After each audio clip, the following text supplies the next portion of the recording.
ఇవాళ చాలా కవిత గారికి చాలా దగ్గరగా ఉండేటువంటి వ్యక్తి సంజయ్ కుమార్ కూడా షాక్ ఇచ్చి బీఆర్ఎస్లోకి వెళ్ళిపోయారు.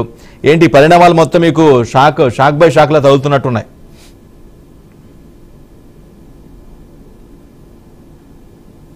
రాహుల్ శ్రీనివాస్ రెడ్డి గారు మీరు మ్యూట్ లో ఉన్నారు, మీరు అన్మ్యూట్ చేసుకోవాలి ఒకసారి ఫోను. కేసీఆర్ గారు తెలంగాణ రాకముందు అనేక ఆటుపోట్లు ఎదుర్కొన్న వ్యక్తి కేసీఆర్ గారు. కేసీఆర్ గారు అనేక ఆటుపోట్లు ఎదుర్కొని ఒక్కడిగా బయలుదేరి ఒక సైన్యాన్ని ఏర్పాటు చేసుకొని ఈరోజు తెలంగాణ తీసుకొచ్చిండు. తెలంగాణ తీసుకొచ్చిన తర్వాత తెలంగాణకు తొలి ముఖ్యమంత్రి కేసీఆర్ గారు అయ్యారు. 10 ఏళ్ల పాటు పరిపాలించారు. ఈ రాష్ట్రంలో అనేక అభివృద్ధి సంక్షేమ కార్యక్రమాలు మనం ఎప్పుడు చూడండి, ఎప్పుడు వినండి.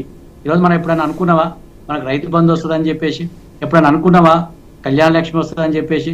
ఎప్పుడైనా అనుకున్నావా ఇన్ని స్కీమ్స్ పెట్టి తర్వాత ఈ రాష్ట్రాన్ని అన్ని రంగాల్లో ముందు తీసుకెళ్ళినటువంటి గొప్ప వ్యక్తి, అందరి ప్రజల యొక్క మనసు చూరగొన్నటువంటి వ్యక్తి కేసీఆర్ గారు. ఈరోజు మనం చూస్తా ఉన్నాం కేసీఆర్ గారు దిగిపోయినాక రాష్ట్రం యొక్క పరిస్థితి ఏ విధంగా ఉంది. మనం ఈరోజు కరెంటు సరిగా రావడం లేదు, తర్వాత రైతు బంధు ఇవ్వడం లేదు, తర్వాత రైతు బీమా పోయింది, తర్వాత కళ్యాణ లక్ష్మి ఇంతవరకు రాలేదు, తర్వాత ఏ ఒక్క స్కీమ్ కూడా కేసీఆర్ గారు అమలు చేసినటువంటి సంక్షేమ కార్యక్రమాలని ముందు పరిస్థితి.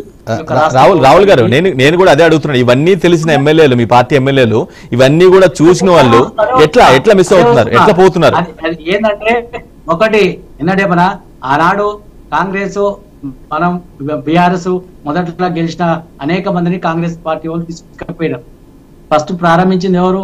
కాంగ్రెస్ పార్టీ కాదా? రాజశేఖర రెడ్డి గారు ముఖ్యమంత్రి ఉన్నప్పుడు ఎంతమంది తీసుకుపోయారు?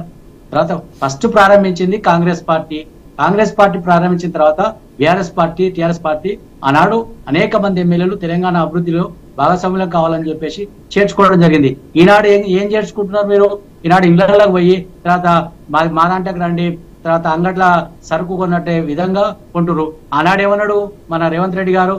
ప్రోచారం మాకు ఈ రాష్ట్రానికి పట్టిన గ్రాచారం అన్నాడు. అసలు గ్రాచారం కాడికి పోయి నువ్వు ఎట్లా చేర్చుకుంటావు? నువ్వేగా అన్నదే అలా ప్రోచారం ఈ రాష్ట్రానికి పట్టిన గ్రాచారం. పోచారం శ్రీనివాస్ రెడ్డి ఈ యొక్క దోసుకొని తింటుడు, తర్వాత అన్ని దాచుకుంటుడు, తన ప్రజలు చేస్తున్నాడు అన్న వ్యక్తిని తీసుకొచ్చినావు. తర్వాత నువ్వేమన్నావు? ఈయన తంతలేవాడు పంతలేవాడు గోక్తులేస్తాడే అన్నావు. మరి గసంటోళ్ళని నువ్వు చేర్చుకొని ఏం చేస్తావు? మాకు కూడా మంచిదే, ఎందుకంటే నికాస్ అయిన వాడే మిగిలిపోతాడు. ఆనాడు తెలంగాణ రాష్ట్రంలో తెలంగాణ కోసం పోరాటం చేసేటువంటి వాళ్ళని ఎంతైతే ఉన్నారో, కానీ ఇలా వరుసగా ఎమ్మెల్యేలు వెళ్ళిపోతుంటే క్యాడర్ లో ఆత్మస్థానం దెబ్బతినే అవకాశం ఉంటుంది కదండి రాహుల్ గారు. మేము కూడా అనుకుంటున్నాం ఇంకా పోతే మంచిదని ఆయన. తర్వాత కొత్త తరం వస్తుంది, తర్వాత నవయువ తరం వస్తుంది, మంచి తెలంగాణ రాష్ట్రాన్ని ఇంకా 20 ఏళ్ళు ఏలొచ్చు అని చెప్పేసి అనుకుంటున్నాం. ఎందుకంటే వీళ్ళంతా ముసలోళ్ళు. ఆయన తంతలేవాడు పంతలేవాడు. ఆయనతో ఏమైతే ఆయనకు 2 మనుషులు పట్టుకపోవాలి, ఒక కూర్చేయాలి, కూర్చోబెట్టాలి. ఆయనతోటి అయ్యేదేముంది? ఇప్పుడు పోతే పోనీ ఒక మాకు శనిపోయింది అనుకుంటాం అంతే తప్ప ఒకటి పోయిన గురించి మేము ఆలోచన చేసే ప్రసక్తే లేదు.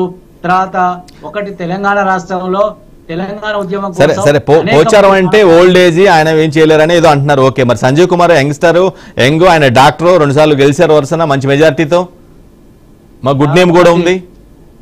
అలా కేసీఆర్ గారు ఆయన ఎంతో మందిని కాదని ఆయనకి ఇచ్చింది. ఇచ్చినప్పుడు ఏం చేయాలి? మనం దాని మీద నమ్మకంతో ఉండాలి. నమ్మక ద్రోహం చేసి ఈరోజు పార్టీని తన్ని పోవడం అనేది ఆయన విచక్షణ రహితానికి వదిలేస్తున్నాం.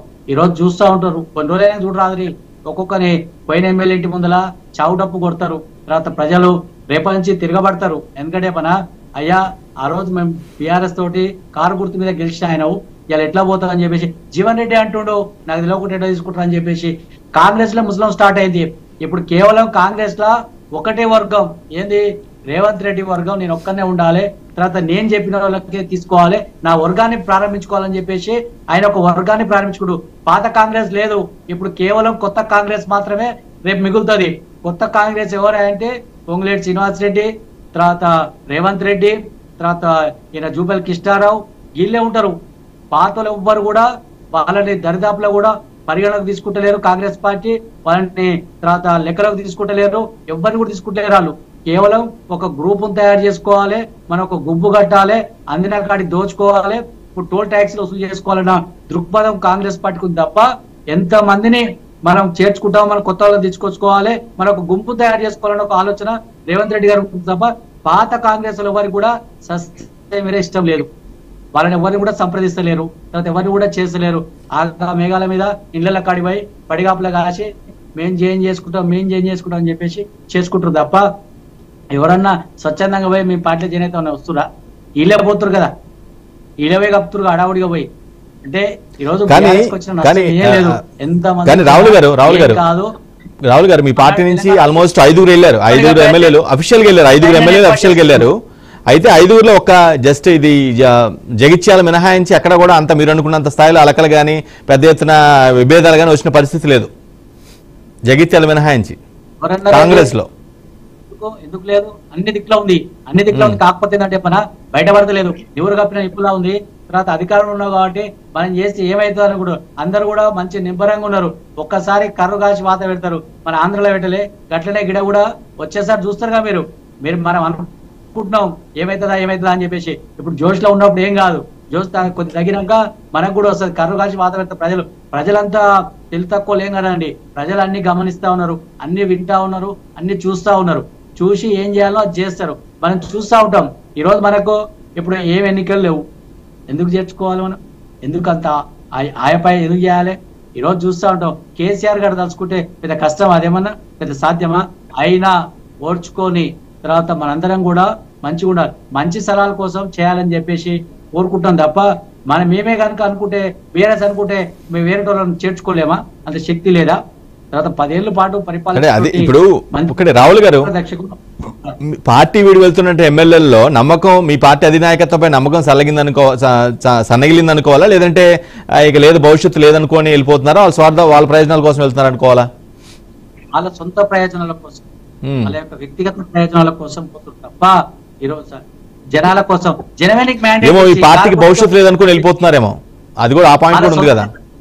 వాళ్ళ సొంత ప్రయోజనాలు కాపాడుకోవడం కోసం, వాళ్ళ సొంత ఎజెండా కాపాడుకోవడం కోసం తప్ప ప్రజలు ఏం చెప్పారు, నీకు కారు గుర్తు కోటేసి నేను గెలిపించిరి, కారు గుర్తు కోటేసి గెలిపించినాక నువ్వు చేయి గుర్తుకి ఎట్లా పోతావు? ప్రజలైతే నీకైతే మ్యాండేట్ ఇచ్చారు కదా కారు గుర్తు మీద ఉండవని 5 సంవత్సరాలు. నీకు దమ్ముంటే చేతనైతే రాజీనామా చేసిపో, రాజీనామా చేసి మళ్ళీ ఎన్నికకు పో. ప్రోచారం శ్రీనివాస్ రెడ్డి అయినా కావచ్చు, తర్వాత దానం నాగేంద్ర అయినా కావచ్చు, లేదా సంజయ్ అయినా కావచ్చు, ఎవరైనా పూర్ణ వెంకటరావు వాళ్ళు ఎవరైనా రాజీనామా చేసి ఎల్ల వెంకటరావు గారు రాజీనామా చేసి మళ్ళీ పొమ్మను దమ్ముంటే. కానీ రాజీనామా చేయకుండా తర్వాత పోవడం అనేది వాళ్ళ సిగ్గుమాల చర్య అనుకోవాల్సి వస్తుంది, సిగ్గుమాల చర్యగా అనుకోవాల్సి వస్తుంది. రాజీనామా చేయమనండి, ప్రోచారం శ్రీనివాస్ రెడ్డిని రాజీనామా చేయమను. ఎందుకు చేస్తలేడు? రాజీనామా చేసి పోవాలి కదా సార్. మీకు ఒకటి కంటోన్మెంట్ బై ఎలక్షన్ వచ్చిందండి రాహుల్ గారు, కంటోన్మెంట్ బై ఎలక్షన్ వచ్చింది, ఆమె చనిపోయారు, యాక్సిడెంట్ లో చనిపోయారు. రాహుల్ గారు ఈ పాయింట్ మీద ప్రెస్ చేయాలి మనం. ఎందుకంటే రాహుల్ గారు ఎవరైతే పోయిరో వాళ్ళ యొక్క సభ్యత్వాన్ని రద్దు చేయాలి, వాళ్ళ యొక్క శాసనసభ సభ్యత్వాన్ని రద్దు చేయాలి. మేము ఆల్రెడీ గతంలో కొంతమంది పోయినప్పుడు వాళ్ళకి స్పీకర్ గారికి ఇచ్చినాం, తర్వాత కోర్టు కూడా పోయినాం, లీగల్ గా కూడా వాళ్ళు ఎదుర్కోవాల్సి వస్తుంది ఎప్పటికైనా. కాకపోతే రాహుల్ గారు శ్రీనివాస్ రెడ్డి గారు నేనేమంటానంటే మీరు రిజిగ్నేషన్ చేయాలి, పోటీ చేయాలి, అప్పుడు పార్టీ మారాలి అంటూ ఉన్నారు. ఓకే, ఆ పాయింటే తీసుకున్నప్పుడు కూడా మీరు బై ఎలక్షన్ కంటోన్మెంట్ మన జరిగిన ఎన్నికల్లో కంటోన్మెంట్ బై ఎలక్షన్ జరిగింది, ఆమె సిట్టింగ్ ఎమ్మెల్యే చనిపోయారు, మీ పార్టీ వాళ్ళ సోదరికి ఎవరికో ఇచ్చారు. ఓకే, మరి అది సానుభూతి ఉండాలి ఖచ్చితంగా, చనిపోయిన వ్యక్తి కాబట్టి ఖచ్చితంగా మంచి మెజారిటీ ఇవ్వాల్సిన అవసరం ఉంది. కానీ అక్కడ కూడా ఓడిపోయారు కదా, ఈ లెక్కన ఈ 5 స్థానాలు కూడా రిజైన్ చేస్తే మీరు గెలిచే పరిస్థితి లేదేమో. రాజీనామా చేయమని అడుగుతాండి, సరే ఏమైతే అది అవుతుంది కదా. గెలుస్తామా ఓడతామా? ప్రజాస్వామ్యంలో గెలిపోవటం అనేది సహజం. సరే ఒకసారి ఒకరు గెలుస్తారు, ఒకసారి ఒకరు గెలుస్తారు, ఎవరికైనా సహజం. అల్టిమేట్ గా ఏంది, ఏదైనా ప్రజలు ఇచ్చినటువంటి తీర్పుని శిరసా వహించాలి. అది మేము శిరసా వహిస్తున్నాం. ఏం చేస్తున్నాం? ప్రజల యొక్క దగ్గరికి వెళ్ళి మనం మన యొక్క సమస్యల మీద పోరాటం చేస్తున్నాం. నువ్వు ఏమంటున్నావు? ఒకటే కేసీఆర్ గారు ఏం చేయలేదంటున్నావు. కేసీఆర్ గారు ఏం చేయకపోతే ఇక తెలంగాణ రాష్ట్రంలో ఎంత ఇన్ఫ్రాస్ట్రక్చర్ పెంచడం, ఎంత ఆస్తులు కూడా పెట్టడం, తర్వాత ఈరోజు గతంలో ఎట్లుండే తెలంగాణ ఇప్పుడు ఎట్లుంది, ఉమ్మడి ఆంధ్రప్రదేశ్ లో ఎంత అవస్థ తీసినాం ప్రజలు.